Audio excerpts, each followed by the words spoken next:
always thought I'd marry my childhood crush. He was the older boy everyone noticed. 6 years older than me, confident, charming, always surrounded by girls, always smiling in every Facebook photo, arms wrapped around someone new. And me? I was the quiet one, the girl watching from the corner, heart racing every time he spoke my name.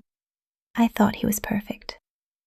We grew up around the same circles, and every time we met he'd flirt, just enough to keep me hooked, but never too far because I was too young, too innocent, too easy to fool. But years passed. I became a woman.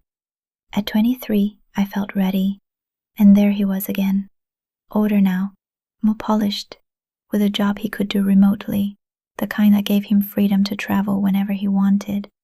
He even owned land in Nairobi, where he was building his mother a beautiful house.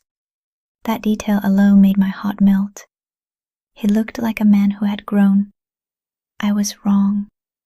When he proposed, my big Indian family celebrated like royalty. They paid for everything. A huge wedding in London with over 150 guests. The colors, the food, the dancing. It looked like a dream. But the night before our wedding, something terrible happened. We decided to have a joint bachelor party, a celebration together with friends from everywhere. But instead of just drinks and music, he and his friends turned to something darker. Cocaine, painkillers, pills. His best friend overdosed and died right in front of them. He still walked down the aisle the next day, suit perfectly tailored, smile tight, hand in mine, but something in him had already changed. And I was too in love to see it. After the wedding, he said he had a surprise, a 3-month honeymoon. First Malaysia, then the Philippines, then finally Thailand. The first 2 months were paradise. We danced on beaches, ate strange and beautiful food, stayed up late talking about our dreams. He held me like he meant it. But once we arrived in Thailand, everything shifted. Bangkok was loud, electric, alive, and suddenly, so was he. He started going out without me. Boys' nights, he said, almost every other night. He made friends in bars, got to know the city, said he needed his freedom, and I let it happen, because I was small, soft-spoken, a good wife. That's what I was taught to be.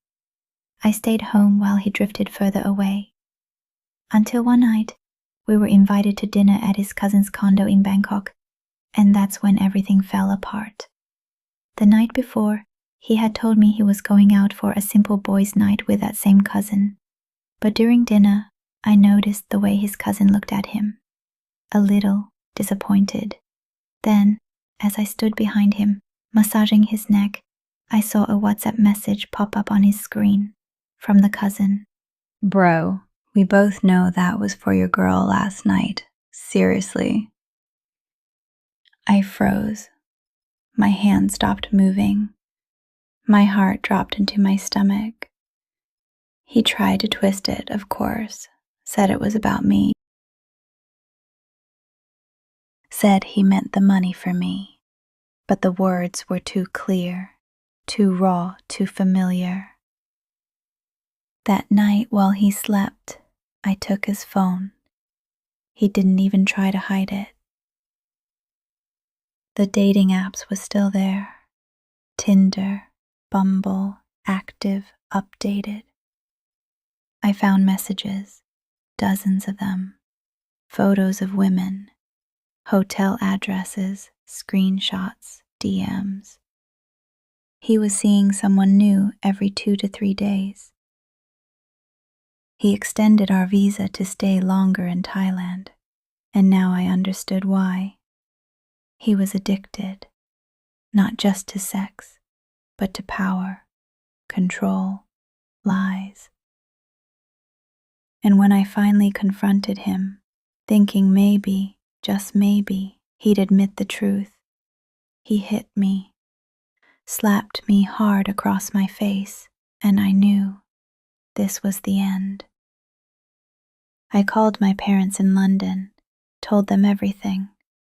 My father didn't speak a word, he simply booked the flight.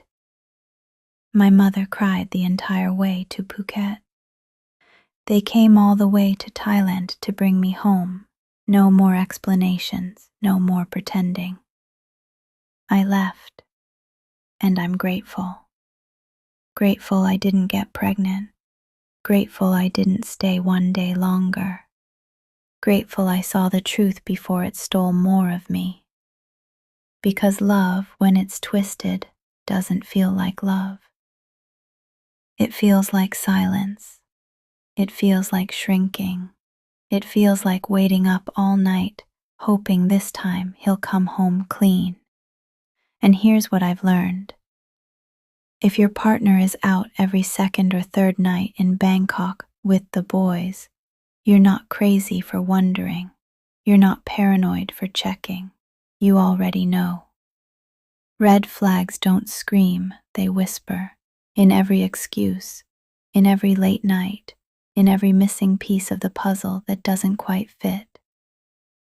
I kept convincing myself I was just overthinking, that I should be more trusting, more chill, more patient. But it wasn't patience I needed, it was courage. I should have left the first time I felt invisible, because now I see it clearly. He never grew up. He just got better at hiding who he was. And the cousin, he never told me. He kept quiet. Family loyalty, I guess.